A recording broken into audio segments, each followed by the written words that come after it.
première séance plénière avec des grandes pointures des mathématiques algériennes. Nous avons la chance d'avoir deux présidents de la prestigieuse Société mathématique algérienne. Et la première personne qui va intervenir a été donc présidente de la Société mathématique algérienne en 2015, et nous avons le successeur qui interviendra après. Comment présenter le professeur Benzam? Il y a vraiment toute une liste, je vais passer peut-être une demi-heure à la lire, donc je vais vraiment abréger. Je dirais simplement qu'il est docteur en mathématiques de Paris, en algèbre, en théorie des nombres notamment, agrégé de mathématiques, et ancien élève de l'école nationale supérieure, l'école normale supérieure de Saint-Cloud. Il a été donc enseignant-chercheur, professeur, mais ce qui nous intéresse particulièrement ici aujourd'hui, c'est qu'il a été recteur de l'Université des sciences et technologies d'Alger et de l'USTHB à un moment particulier, à un moment où l'université algérienne commençait à prendre ses marques. Et ce n'était pas facile. C'était pas facile de prendre ses marques, et il était recteur et il a participé un peu à cette réforme. Donc ça sera tout à fait intéressant de l'écouter. Il va nous parler justement de cette réforme, de la mise en place de l'université algérienne, et notamment en ce qui concerne le domaine des sciences exactes. Shukran. Merci, Monsieur le Président. Merci aux organisateurs de cette rencontre, Mathématiques et Vivre Ensemble, la Fondation Jiddas Al-Arif, la Fondation Aïssa Internationale. Merci à l'Université de Mostaganem de nous avoir accueillis, et merci à tous les collègues ici présents. Monsieur le ministre, Excellences, j'ai choisi comme thème, dans le cadre de cette rencontre, de vous livrer quelques réflexions sur la mise en place de l'université algérienne, et je vais essayer d'expliquer comment je fais un lien entre cette période de création de l'université algérienne et la thématique de notre rencontre, Mathématiques et Vivre Ensemble.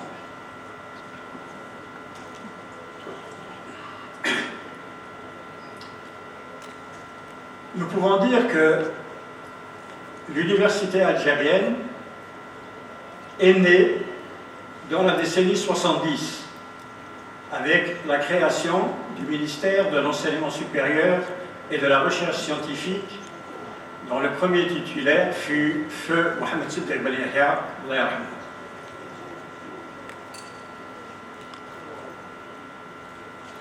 Et cette université algérienne était basée sur la réforme de l'enseignement supérieur, que je vais essayer d'expliquer assez brièvement. Vous allez me dire, il existait des choses avant la décennie 70, avant 1970, certainement. Il existait une université, l'université d'Alger, et quelques écoles. Il y avait même des centres universitaires qui avaient été ouverts assez récemment à Oran et à Constantine. Mais ce que nous pouvons dire très brièvement, sans nous attarder sur cet aspect-là, c'est que cette université continuait à fonctionner sur le modèle de l'université française, et je dirais plus que ça, c'est une université qui, dans ses fondements même, avait été créée pour les enfants de la communauté française en Algérie.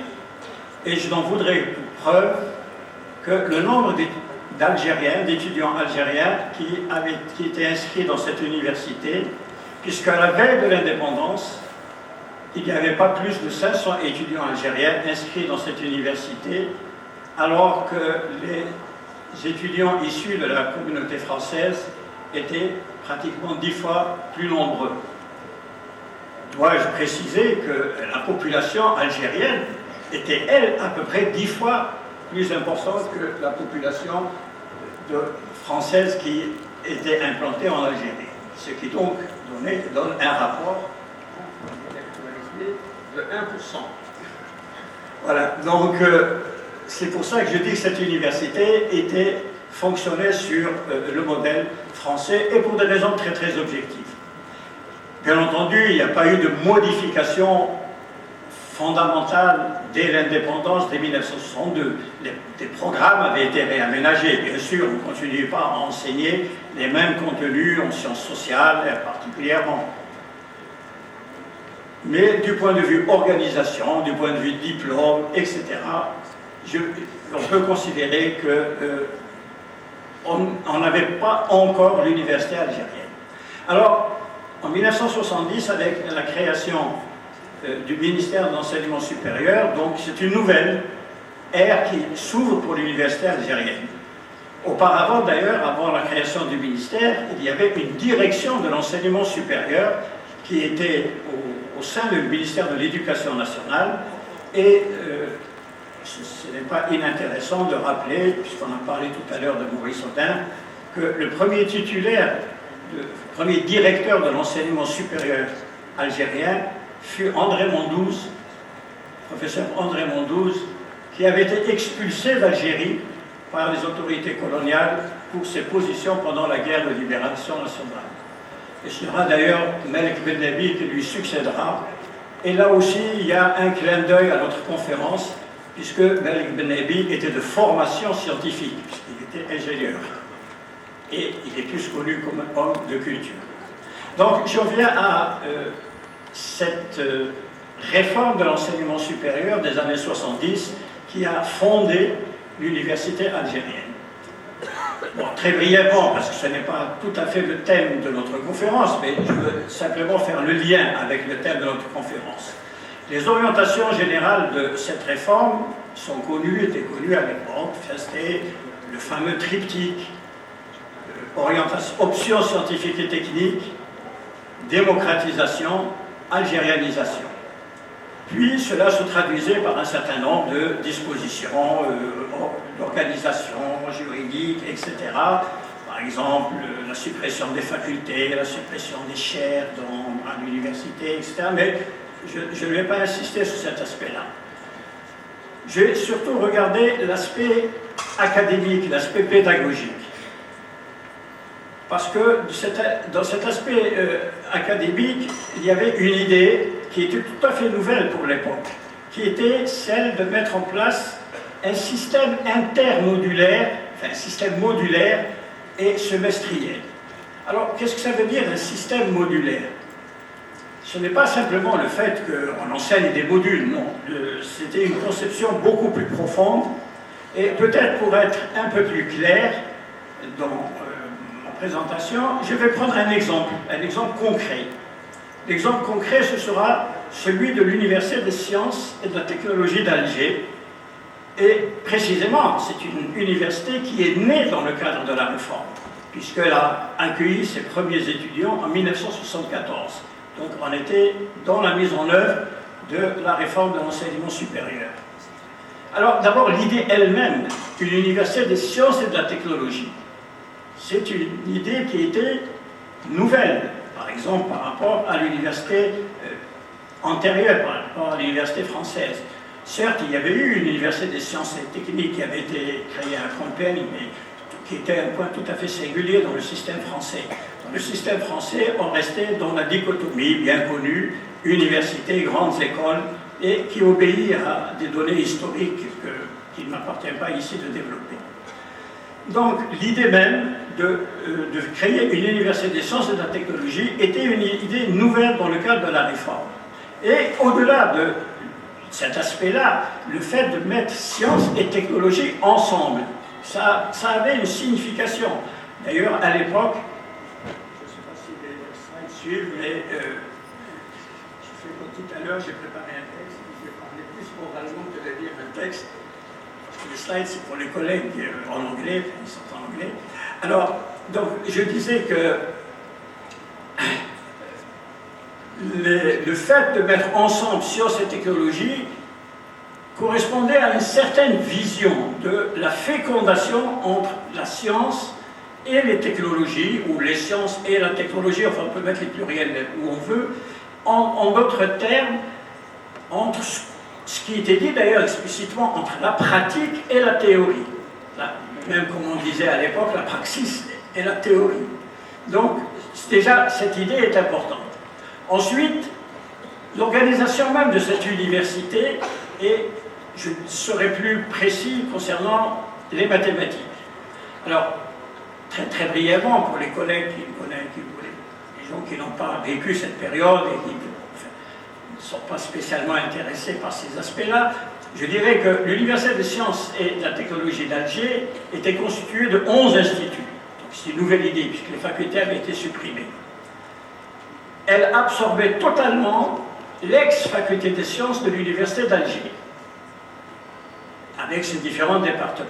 Mais elle absorbait également l'école polytechnique qui existait, qui était en tant qu'école d'ingénieurs, mais d'une manière un peu différente, dans la mesure où certains instituts restaient sur le site d'Al-Harrach et d'autres étaient sur le site de Bebzoar. Sur les 11 instituts, 3 restaient sur le site d'Al-Harrach, 8 sur le site de Bebzoar, le tout constituant l'USTA, l'Université des sciences et de la technologie. Et parmi ces 11 instituts, il y avait l'Institut de mathématiques. Alors, il y avait cette double problématique que je vais essayer d'expliciter. Sciences et technologies et Institut de mathématiques à l'intérieur de cette problématique. Le système modulaire signifiait que les cursus, les nouveaux diplômes qui avaient été créés, étaient structurés en modules, et les modules étant disposés en termes de semestres. Mais c'est un système qui, sur le papier, théoriquement, était extrêmement souple. L'étudiant, pour obtenir son diplôme, pour avoir son cursus universitaire, choisissait à son rythme.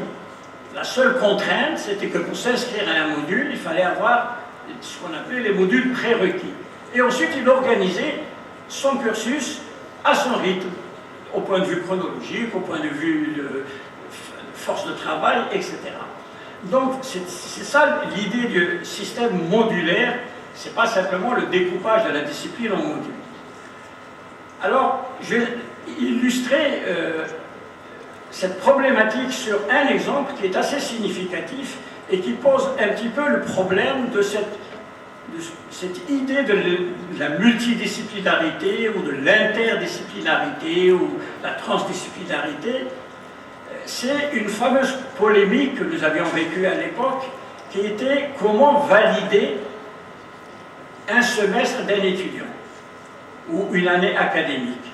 Alors il y avait des points de vue extrêmement opposés.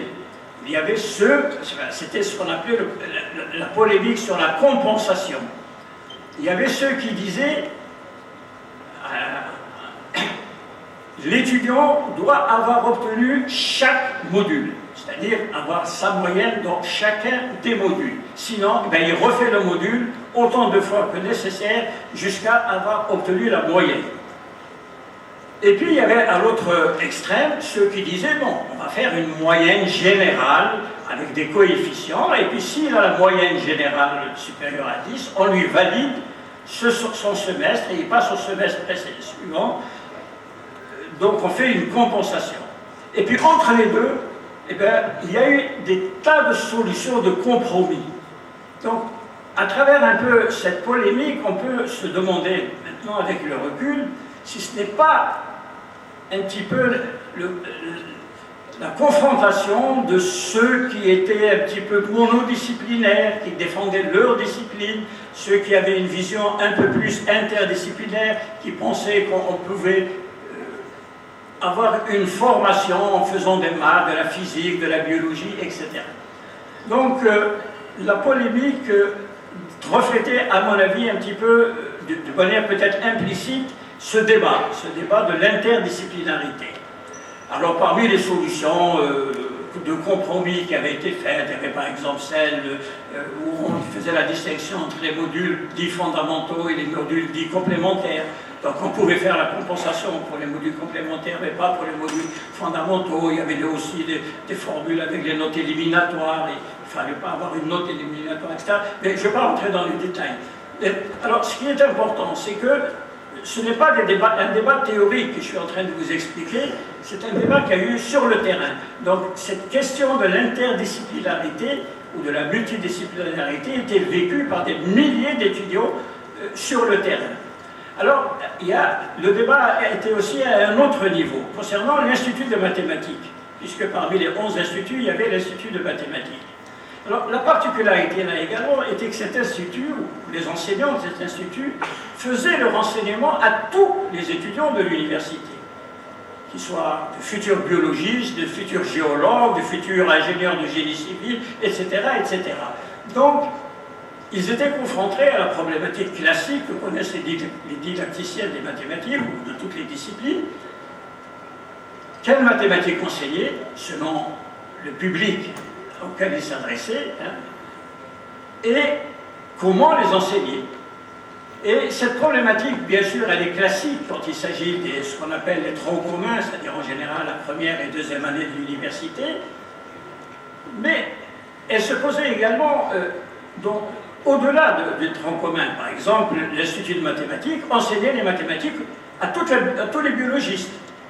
Il l'enseignait aux premières années de biologie et de médecine, puisqu'à l'époque, la médecine se faisait au niveau de l'UST, enfin la première année.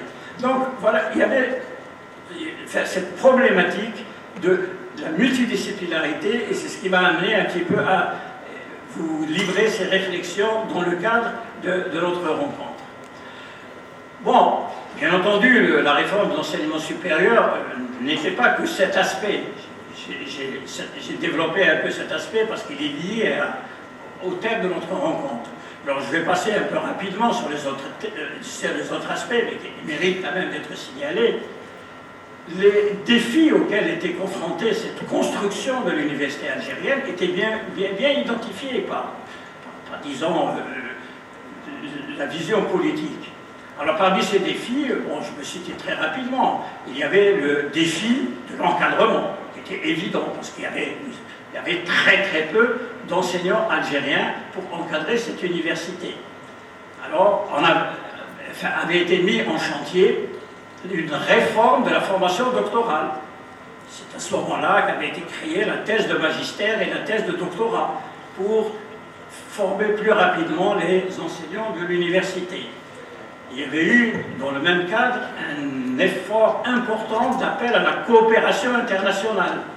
Parce que, aussi bien pour former les doctorants qui étaient envoyés dans leurs universités, que pour venir enseigner en Algérie, parce qu'on n'avait pas suffisamment d'enseignants pour encadrer l'université naissante. Parmi les autres volets, des autres défis, sur lesquels je ne vais pas trop m'étaler aujourd'hui, mais il y avait le défi de la recherche, parce qu'on ne construit pas une université sans recherche. Et là, je crois que je ne vais pas exagérer en disons pour être diplomatique, que la recherche était embryonnaire, pour ne pas dire, elle n'existait pas au début des années 70. Pourquoi? Parce que qu'est-ce qui existait à l'université d'Alger, à l'université, enfin en Algérie à ce moment-là? Il y avait deux ou trois programmes importants de recherche. Il y avait le programme nucléaire français, qui avait créé l'Institut d'études nucléaires à Alger, et d'ailleurs la faculté des sciences de l'université d'Alger fonctionnait pratiquement comme une annexe de l'Institut d'études nucléaires. Les enseignants faisaient leurs cours à la faculté et toutes leurs activités de recherche se faisaient à l'IUN, à l'Institut d'études nucléaires. Bon, à part quelques exceptions, peut-être en biologie ou en géologie. Mais, donc, c'était dans le cadre d'un programme d'État qui était le programme nucléaire français. L'autre domaine où il y avait une recherche assez significative, c'était l'agronomie, autour de l'Institut agronomique d'Al-Harraj. Mais là aussi, c'est clair, cette recherche en agronomie, qui était née d'ailleurs pratiquement dès le début de la colonisation, puisque l'Institut d'INA avait été créé à la fin du XIXe siècle, bien avant d'ailleurs la création de l'Université d'Alger. Donc, ce programme de recherche rentrait dans une politique de la France de l'époque qui consistait à prendre les terres et à les utiliser. Bon, il y avait aussi, il faut être complet, mais c'est simplement parce que je ne veux pas oublier des choses importantes. Il y avait aussi une petite recherche, je dis une petite, mais enfin, chaque année value, dans le domaine médical, autour de certaines pathologies. Et là aussi, c'était presque, je dirais, de la médecine militaire qui continuait. Donc, la recherche n'existait pas au moment où l'université algérienne démarrait, on essayait de construire l'université algérienne. Alors, pour impulser cette recherche, avait été créé un organisme, l'ONRS, l'Organisme national de la recherche scientifique. On peut faire l'analogie d'ailleurs avec l'expérience française qui avait créé le CNRS après la Seconde Guerre mondiale, un peu avec les mêmes objectifs. Bon, je passe rapidement sur les autres aspects de la réforme, parce qu'il y avait aussi, par exemple, les aspects juridiques, statutaires.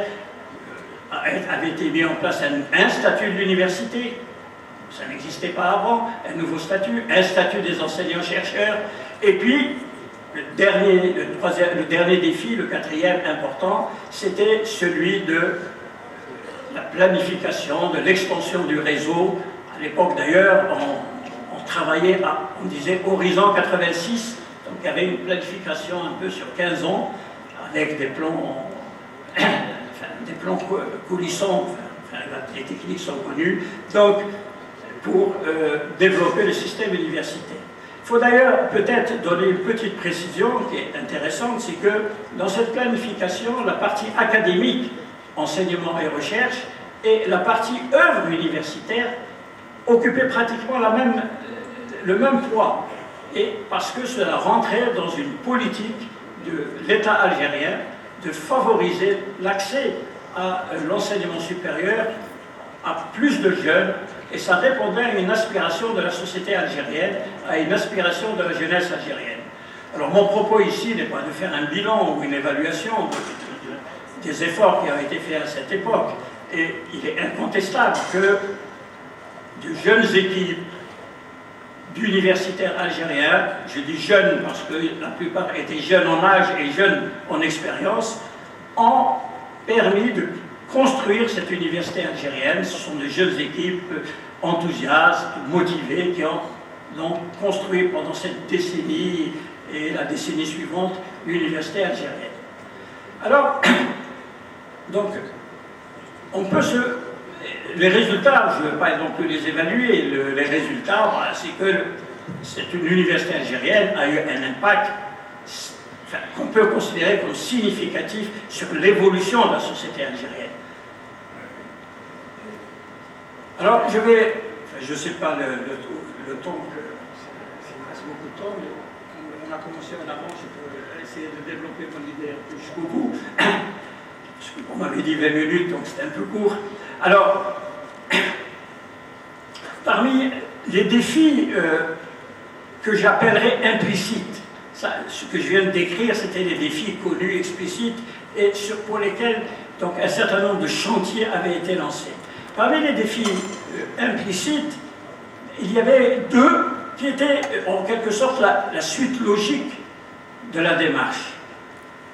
C'était l'augmentation des nombres d'étudiants. C'était voulu, parce que le pays avait besoin de former des ressources humaines pour encadrer le développement économique. C'était l'objectif de l'université ou de l'enseignement supérieur, parce qu'on ne faisait pas beaucoup la distinction à l'époque. Et donc, le nombre d'étudiants a augmenté de manière très, très rapide. Je vais vous donner juste quelques indicateurs, enfin, quelques indications. Au début de la réforme, c'est-à-dire l'année 69-70, il y avait moins de 20 000 étudiants dans le système universitaire algérien. Je crois même qu'il y avait 19 300 inscrits pour cette rentrée. Vers les 75-76, donc quelques années après le démarrage, on était déjà à 50 000 étudiants. Et le cap des 100 000, on aime bien les chiffres ronds, donc ne sera atteint pratiquement que 83-84, c'est-à-dire le milieu de la décennie suivante. Donc il y avait une croissance qui était très forte. On parlait tout à l'heure d'exponentielle, elle était effectivement exponentielle, mais comme elle avait démarré sur des effectifs extrêmement faibles, bon, on arrivait à 100 000 étudiants au milieu des années 80. Alors, donc ça c'était un défi important qui était implicite, qui était voulu, mais qui allait poser d'autres problèmes. Bon, Monsieur le ministre, c'est bien que si je dois sauter 35 ans plus tard, aujourd'hui, ce n'est plus 100 000 étudiants, c'est 1,5 million, 1 600 000, 1 700 000 pour la prochaine rentrée. Vous voyez, on n'est plus dans la même échelle. On n'est plus à une ou trois universités, on est à plus de 50 universités, plus de 100 établissements universitaires. Donc je ne vais pas aborder cet aspect, je vais me restreindre uniquement à la naissance de l'université algérienne, donc pendant cette période, cette décennie 70, et peut-être un peu quelques années en plus. Donc ce défi a été extrêmement important. Alors ce qu'il a généré sur le terrain, c'est une complexité de gestion extrêmement prenante. Parce que je vais vous citer juste un exemple concernant l'USTA, puisque je prends cet exemple pour illustrer, que j'ai vécu, que nous avons, enfin, les gens de ma génération ont vécu. Donc, les systèmes modulaires que je vous ai expliqués, il y avait une progression par module, avec les conditions de prérequis. Mais très rapidement, cela a donné des cas de figure extrêmement nombreux. Je vous assure que pour faire les emplois du temps de chaque rentrée universitaire, c'était un véritable casse-tête, parce que tous les cas de figure étaient possibles. Il lui manquait tel module ici, tel module en physique, tel module de maths, tel module de biologie, etc. Et il fallait imaginer toutes les solutions pour faire coïncider, pour permettre à l'étudiant de pouvoir s'inscrire.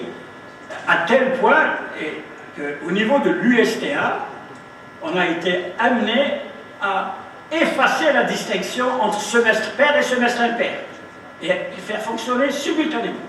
Donc on avait une université double qui, dès leur rentrée, organisait les modules du semestre pair et les modules du semestre impair de chaque année. Donc vous voyez la complexité du système. Alors, avec le nombre d'étudiants et cette complexité, il est tout à fait explicable que ce système modulaire tel qu'il avait été conçu sera profondément remanié. Les cursus seront beaucoup plus rigidifiés, la liberté de choix de l'étudiant réorganisée, etc. Bon, mais là on rentre dans la période ultérieure, donc je ne vais pas développer cet aspect-là. Donc ça c'était un défi qui était à la fois implicite, donc cette multidisciplinarité, cette souplesse d'organisation, de permettre à l'étudiant de choisir les différentes disciplines pour constituer son cursus. Donc c'est heurté un petit peu à cette obstruction, comme nous disons en mathématiques, du nombre qui ne permettait plus de faire fonctionner le système.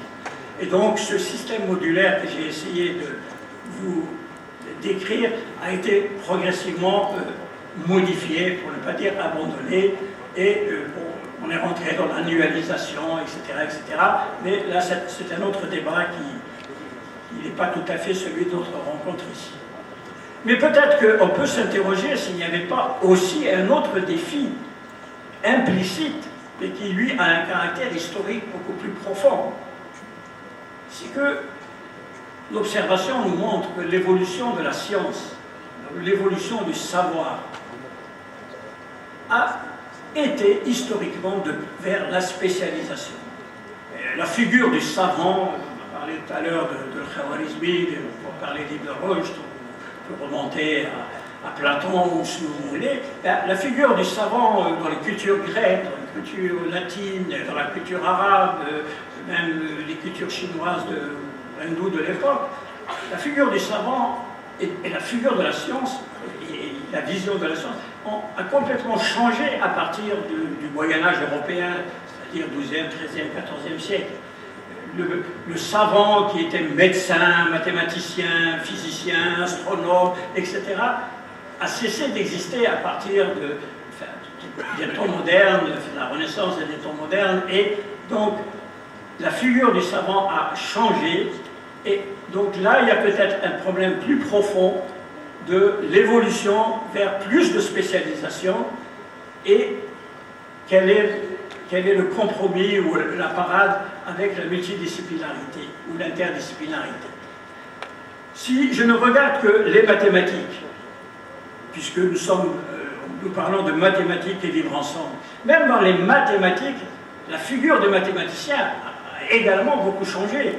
On a évoqué Poincaré tout à l'heure, on peut évoquer Hilbert et quelques noms du début du 19e siècle, pardon, excusez-moi, du début du 20e siècle.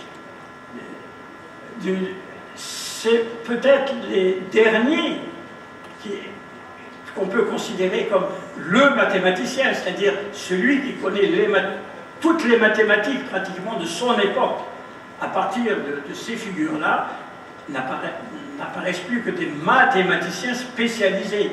Et vous savez bien que ce courant de spécialisation sera de plus en plus fort et on se spécialise dans des domaines de plus en plus restreints, que ce soit dans le domaine du savoir ou même dans le domaine des mathématiques plus particulièrement. Alors, est-ce qu'il y a, à ces évolutions, est-ce qu'il y a en quelque sorte des parades? Oh, bien entendu, les didacticiens, les analystes des politiques scientifiques savent bien qu'il y a la parade, eh bien, c'est le travail collaboratif, c'est le travail en équipe, c'est le laboratoire avec des chercheurs venant de plusieurs origines. Si je n'ai pas beaucoup parlé de la recherche, je pense que c'est compréhensible, c'est que jusqu'au milieu des années 80, la recherche n'était pas vraiment présente dans l'université algérienne. Bon, à l'USTA, dans sa conception, oui, puisque à l'USTA, on avait pratiquement conçu en bas les laboratoires pédagogiques, en haut les laboratoires de recherche, puisque c'était une université à 2 niveaux.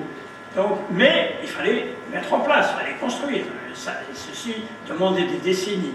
Donc j'ai beaucoup insisté sur l'aspect plus pédagogique, académique, mais bien sûr, à partir du milieu des années 80, les problèmes vont se poser également dans le domaine de la recherche, et donc l'interdisciplinarité, la multidisciplinarité va se poser dans les activités de recherche. Donc on est, donc cette parade, c'est la multidisciplinarité.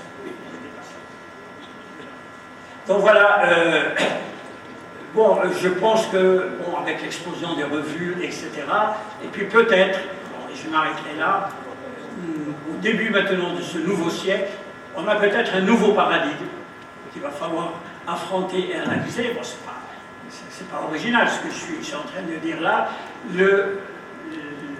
L'apparition du numérique, des méthodes pédagogiques liées au numérique, des méthodes de recherche, etc., vont certainement conduire encore à réfléchir à un nouveau paradigme dans le développement du savoir, le développement de la recherche et dans l'enseignement universitaire. Et je vous remercie de votre attention.